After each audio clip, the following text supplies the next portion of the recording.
Are you ready to listen to a podcast? This is TripleYourClients.com with your host, Andy Brown. Find, subscribe, and listen. Expert marketing advice to triple your clients today. Now you can start listening. Welcome to episode 60 of the TripleYourClients.com podcast. And you're wondering where I've been, haven't you? I can't believe it. It was June the 8th, 2015, the last episode 59. And here we are, episode 60. I was so consistent. It was part of my goals in 2015 to release a show every week. And I was doing it on the Sunday, so it was ready for you at 8 a.m. on a Monday. And it all went a bit pear-shaped in June. I was experimenting a bit, if you remember. It was a bit of chat, and also some of the recent shows were more about AdWords specifically, and I wasn't so random. And I guess other things got in the way. My business grew, got more and more clients.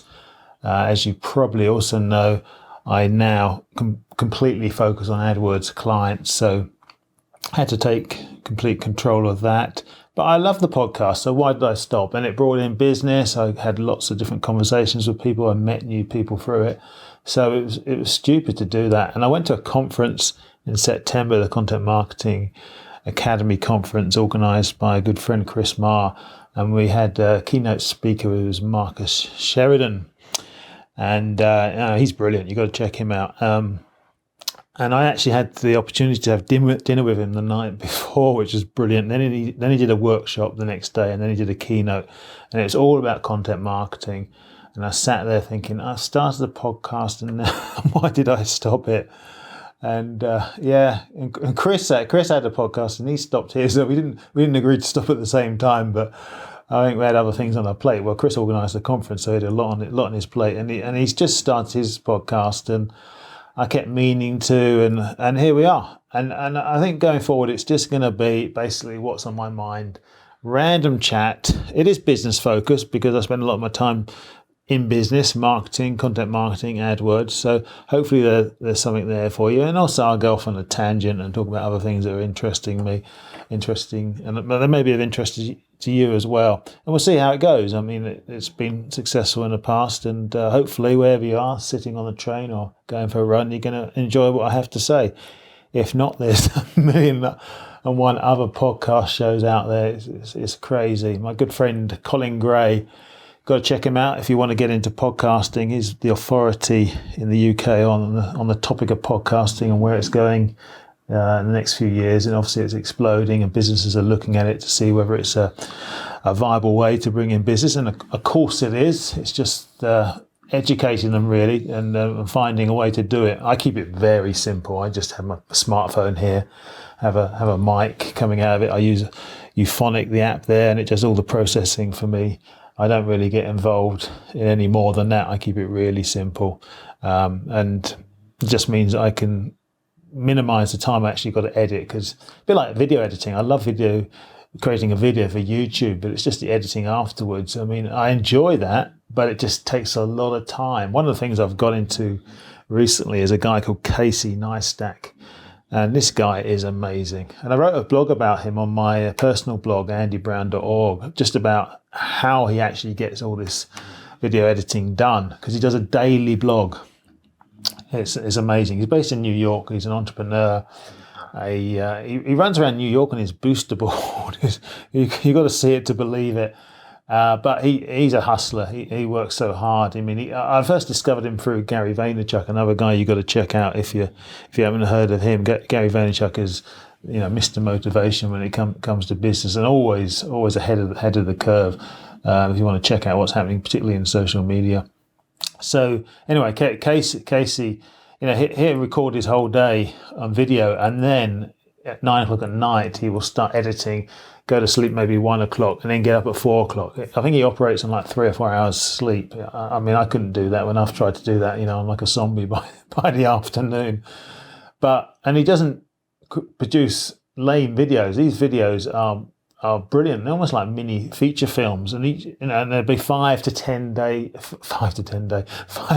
minutes of video per day. And I always check them out. Sometimes I binge watch. I got behind over Christmas. And then it was great to come back and just settle down and watch probably about 8 or 9 of the shows in a row on YouTube, on the TV.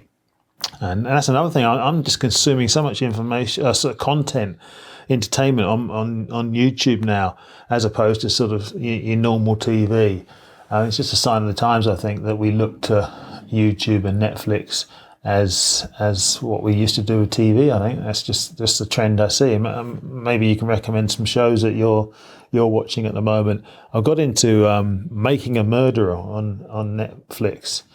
Absolutely compelling viewing. Make sure you got a weekend or a few nights free if you get into it, because you'll be hooked from the first episode. Just about a guy that was wrongly convicted, spent 18 years in prison, came out, which was great. But then a few years later, he got framed for another murder, and he's now in prison along with his nephew. It's crazy stuff, but compelling viewing. And if you enjoyed the Serial podcast, then it'd be right up your street. Recommend it.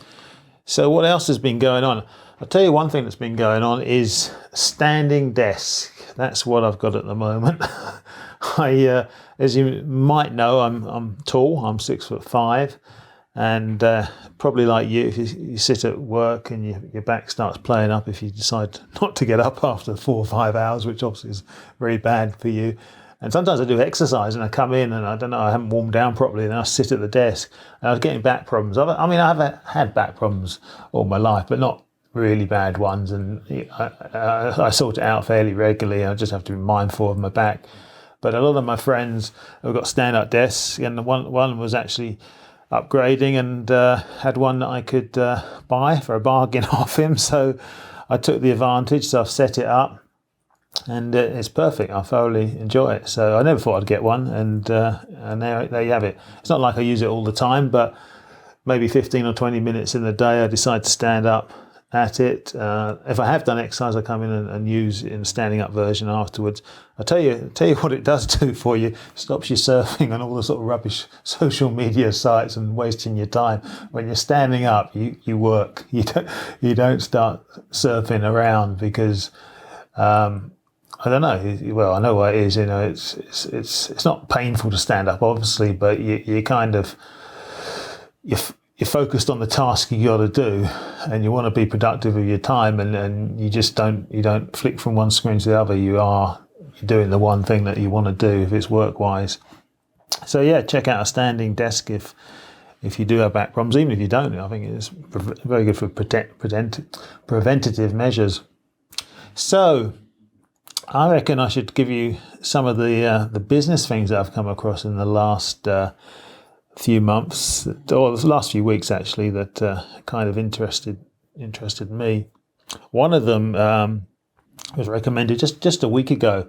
It's to do with Google Analytics spam and I don't know if you've come across this, because a lot of businesses actually kind of forget their Google Analytics to set it up and never go back to look at it. But if you do go and look at it and you suddenly think, oh, that's fantastic, and you look at your traffic, it can be somewhat disappointing when you drill down to find that a lot of the traffic is from robots and spam, and you can't actually get rid of it, but you can change the way you view it using views within analytics. And you can do it manually, and I have done it manually in the past, and you have to kind of search on Google for ways to, for the code that you have to enter into Google Analytics. It's time consuming, and there's a bit of technology that you've got to understand what you're doing, and it takes time, like I say. Anyway, LoganX have a Google Analytics spam feature. It's free on their website. I'll put a link in the show notes. And all you do is you basically you go to their website. You have to give your email address, but you confirm that. But straight away you're given a link which you click on. It takes you straight into your own analytics account, and it asks you which view do you want to apply the filter to get a correct view of your traffic, one without spam. And it does it in seconds, and it just saves you a lot of headaches. And seemingly, I'm still new to it, you can go back to it, say a week later or a month later, and they would have updated their filter. So you don't have to worry about trying to update the filter, because there might be a new, like any kind of spam, new stuff comes along. So like I say, I'll put the link in the show notes. So I'm finding it very useful. I'm recommending it to clients.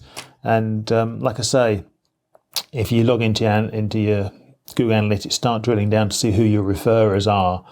There will be spam. Hopefully it's minimal, but it has been increasing. It is something that I became acutely aware of last year and somewhat frustrated by it all.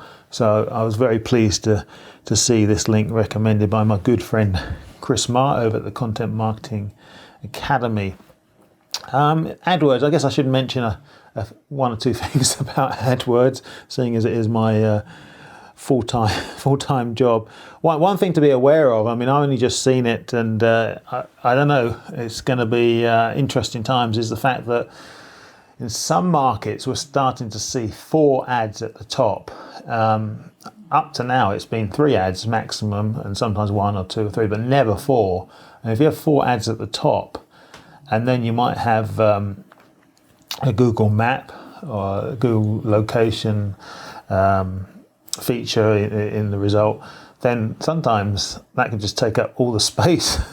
And so someone doesn't actually see an organic search without, so they have to then scroll down. So it really is dominating the whole space. And I think I don't know if that's a good or bad thing. I mean, it's good for people say, Andy, that's great for you, because people will need to get into AdWords so they can appear above the fold on the first page. But I don't like that. I'm a user of Google. I want to see a fair mix of organic search and also paid search.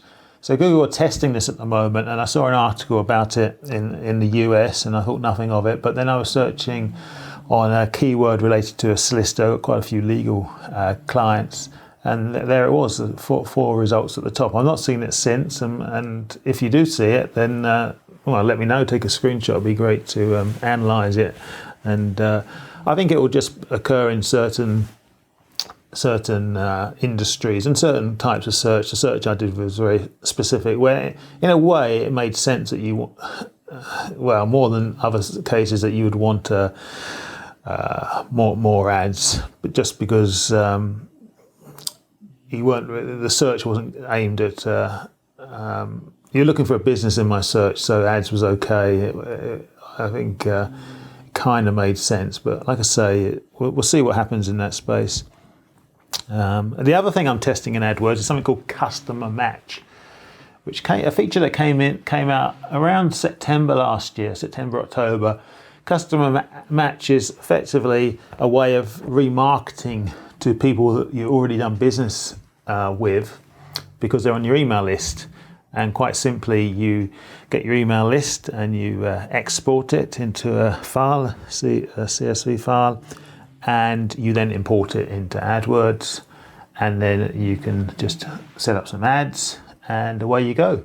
And if they're on a Google property like Google Maps, YouTube, Google itself, any of the Google properties, Gmail, the ads will appear.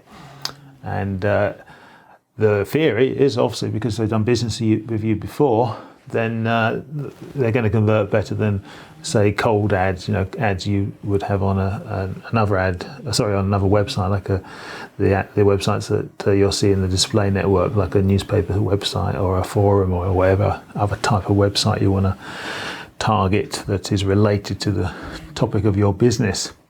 So it's early days, just testing that, seeing how effective it is. I think it will be effective. Like I say, the theory is that it should convert well, better than other forms of marketing. You can already do this in Facebook. You can import lists in, and then within Google, it will also create, and I'm sure it does in Facebook, you create a similar audience based on the characteristics of the list that you import. So if you import 1,000 email addresses, which are all customers of you, then Google will create another similar list. And Google does that in other aspects of remarketing as well. If you've got 1,000 visitors to your website, then it also will make maybe a list that's 10, 20 times bigger sometimes, which it says is a similar list. You have to be very careful. But there's a lot to AdWords, rather than more than just having your ads appear in the top and side of google.com. There's so much more than that. I've also been experimenting a lot more with YouTube and advertising on there. More of that in a future show, I think. So what else? What else has been going on in the world of Andy Brown? Well, you know what? I had a really good conversation with an osteopath this morning. I won't go into details, and it's strange really because I don't do any consultancy with osteopaths and chiropractors anymore. I do have osteopaths and chiropractors who are clients just for AdWords, but not for the consultancy side. For my own business, I wanted to narrow down into one service, but I still believe I've got quite a lot of value to offer osteopaths and chiropractors because of a lot of the work I did with them over a couple of years. Lots of examples, real work, real experimentation in marketing. And on my website, I've got articles about marketing in these fields. And there are forms where you can fill in and ask for a strategy meeting or call. And on the whole, I take them. You know, there's nothing I can really gain from it. I guess down the line they might take on AdWords, but really that's a bit of a long shot. That wouldn't be a really good lead generation system for me. But I take them because I like to talk to business owners, and I like to be frank and say, look, I just want to hear your problems and understand. And this osteopath's moving from one location to another, and they got questions about setting up a website and how they're going to market. There's obviously already people in that area. And a really interesting conversation, and I sent an email follow-up afterwards, wished them well. And you know, obviously we're going to continue the conversation. I have to be careful that I don't start consulting with them. You know, I'm just keen to help, but I have to be very careful. You know, give one-line answers rather than war and peace replies. Although the reply I gave today was a long one, and I've made reference to a lot of articles that are on the saleslion.com, particularly when I was trying to explain what makes a good website and what makes a bad website. And I'll leave some notes in the leave some links in the show notes as to what makes a good website and what makes a bad website. Some of the articles I sent to this osteopath. But it is interesting. Sometimes it's difficult to articulate. And Marcus Sheridan over at the salesline.com has written some fantastic articles and a checklist as well. So you can go through and say, okay, I haven't got the right wording on my homepage. It is cluttered. The images aren't of my staff. They're generic. There's no call to action. There's no testimonials. The list goes on and on. So this was, I think, a good reminder for this person that before they jump in and get a designer on board to almost create their own specification of what they need. And I showed them some good examples, in my opinion, of what a website should look like, and reminded them of some of the key pages. You know, for instance, the About page. It's a real shame when people set up the About page, and for instance, for an osteopath, it's all about their medical qualifications and no personality. You know, that's what I want to connect with. That's, you know, people buy people. Unfortunately, people miss that point when they're writing the About page. It's very stale, it's very boring. So I just showed some examples to motivate them and show them that, you know, this is what hooks people when they come to your website. Also, photography. My good friend Julie Christie over in Carnoustie, she's a professional photographer, and she does headshots. And over the last year of getting to know her, I've become aware of the power of a professional headshot. And whilst we can all take photos on our phones and publish information online very quickly, you can't beat a professional headshot, or someone who's actually going to say, right, we'll go out to a venue. We want to take certain photos that capture your personality, the fun side of you, the serious side of you, ones we're going to post on LinkedIn, ones we're going to post on Facebook, ones we're going to post on your About page. You're not going to get that if you do it yourself. You do need a professional, and Julie's reminded me of that. And then I, in turn, reminded this osteopath that actually, if we looked at all her competitors, no one has really taken that on board. Some of the photography is very poor, and none of it shows them actually practicing their therapy, their skills, and there's a big opportunity for them. So that was fun. That was a call this morning, and we'll see where that goes. But hopefully, that's given them a starting point. And talking of starting points, we always think of the new year. the New Year's resolutions, isn't it? And I talked about my goals last year at the beginning of the show, in so much one of them was to create lots of podcasts. I think it was 60 shows, I think. No, I think it was 100 shows, and I got up to about 60. So sometimes they say it doesn't matter if you fail at your goals, because if you fail and just come short, then at least you've done a lot of work towards your target. So that, pat on the back to me there. Well done, Andy. But you still didn't reach 100 shows. So this year I've come across an app which is called Way of Life, and I've only known about it for a few days, but I really, really like it, and I think it's really going to help me.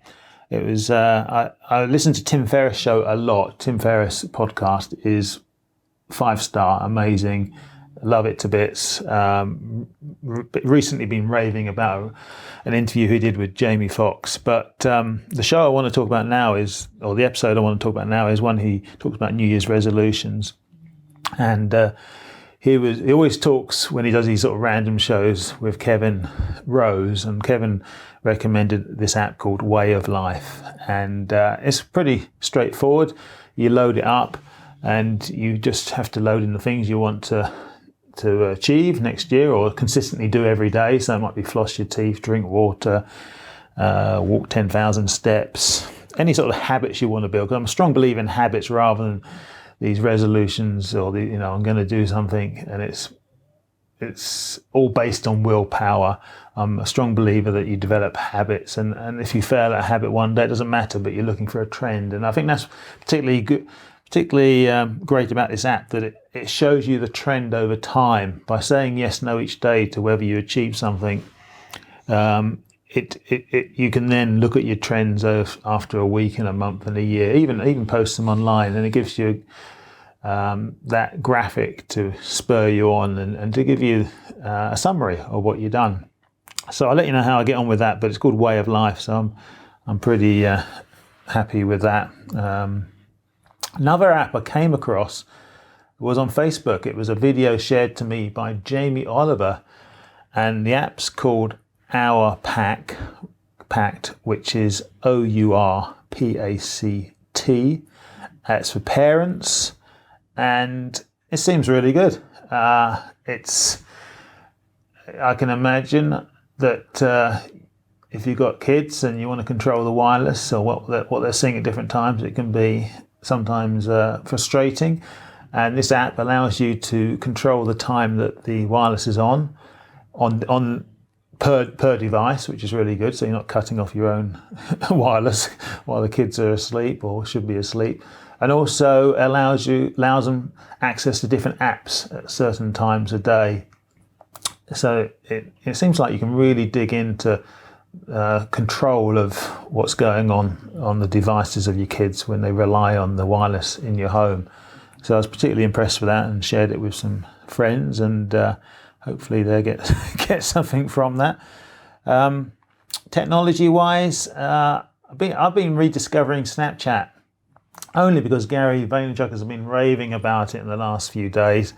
I've had Snapchat on my phone for maybe a year or two.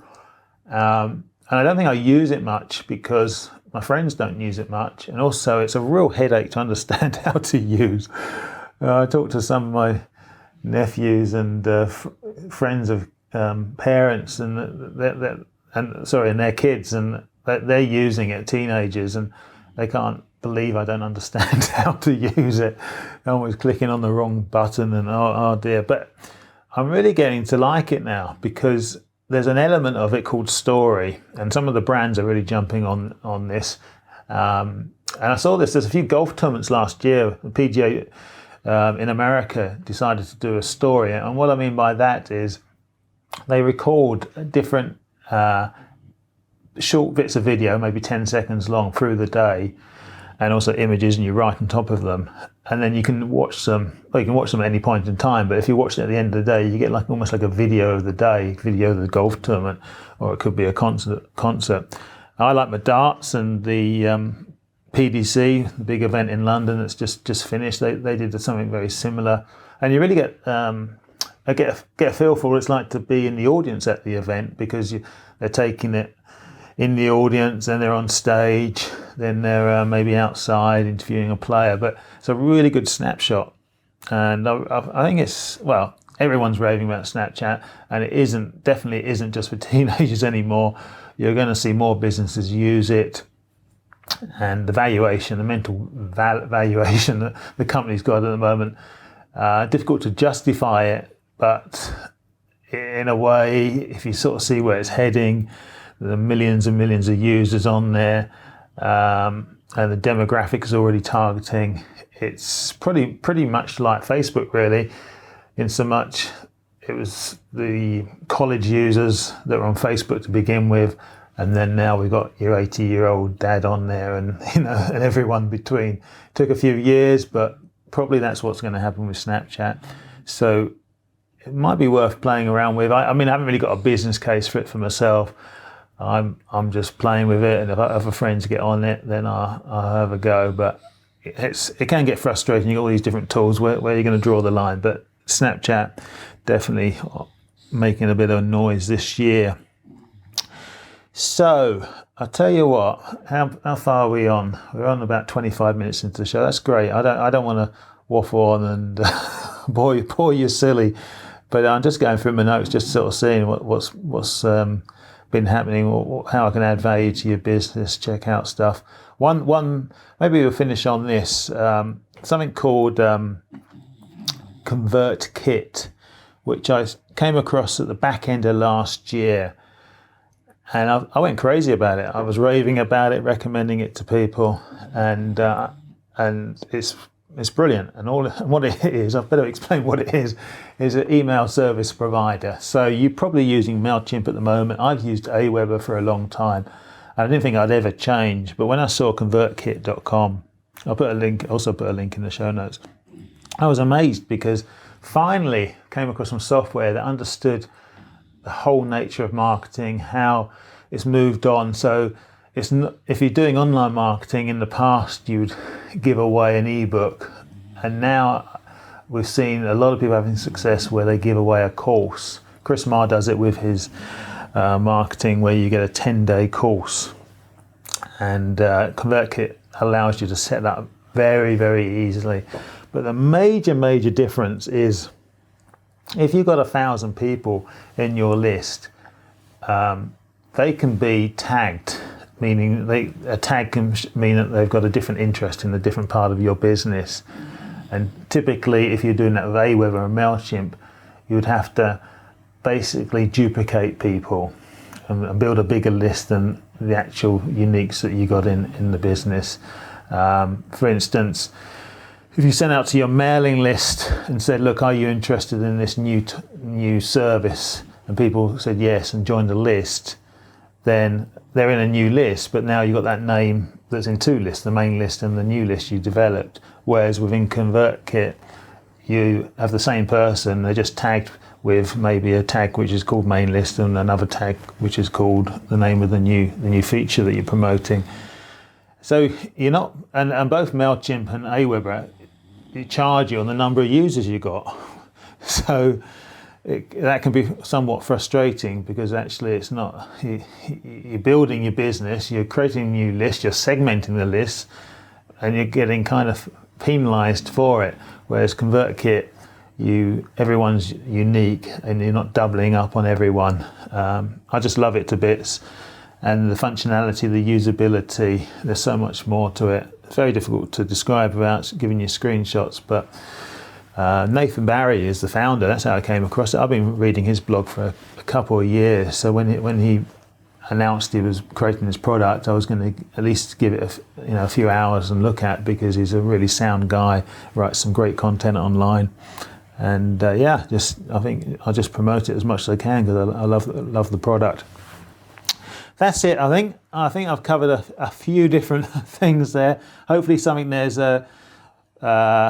been useful, something you want to go and play with or put into your business, whether it's email marketing or looking at the Google Analytics spam filter. If you've got any questions about AdWords, let me know, or organic search, content marketing. I know a few people up here in Scotland.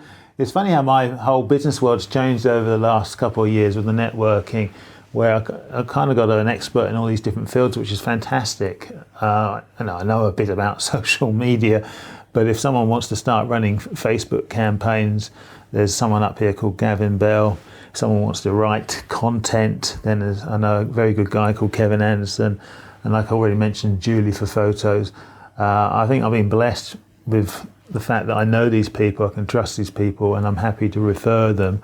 And I no longer say, look, or I no longer try to keep up with what's happening with social media or even content marketing. I'm passionate about it, but I don't get stressed out if I can't keep up with it, because I know there's other people that are just concentrating on it full on. They're the experts in their field, and I just get on with my AdWords. That's tough enough, just keeping up with all the different features that are coming out. That's not slowing down anytime soon. So it's pretty crazy, but very enjoyable having access to a lot of experts in different fields that all make up this business marketing world that we live in. It's crazy. A bit like that conversation I had with the osteopath this morning. How do you sum up a marketing campaign to someone in an hour, and touch on everything and answer their questions? And get across this philosophy of teaching and not marketing. Be the best teacher you can be. That was a core message that came across at that conference I mentioned last year by Mark Sheridan. Be the teacher.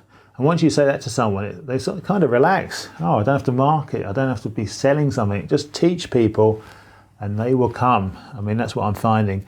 And just on the very last thing, I wrote down 80 different questions my target audience would be asking on a daily basis about AdWords, and the upshot from that is to write 80 articles. It's all right, I can write the titles, I've got to write the articles so that I can answer their questions online. And that was all motivated by the conference.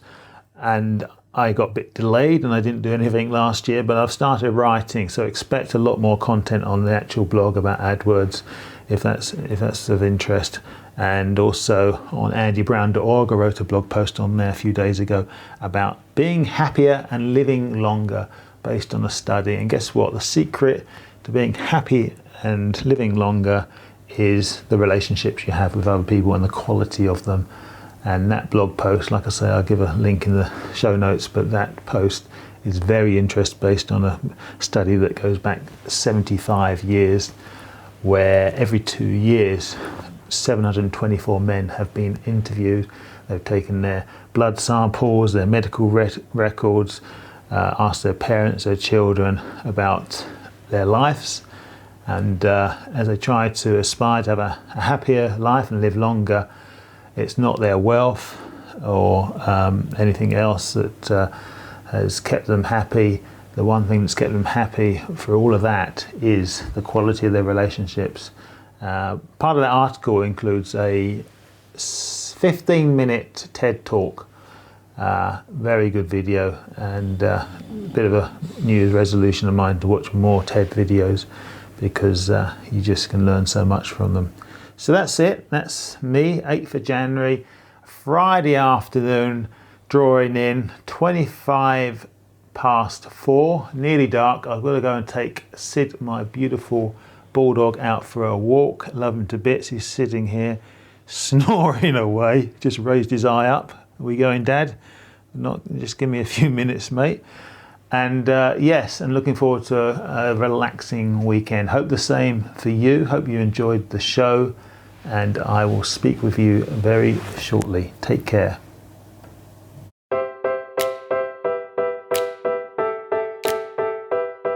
Have you ever wished you had more visitors to your business website? Where you switch a button and instantly benefit from a steady, consistent stream of new potential clients and customers. One such proven way to do this is by using Google AdWords.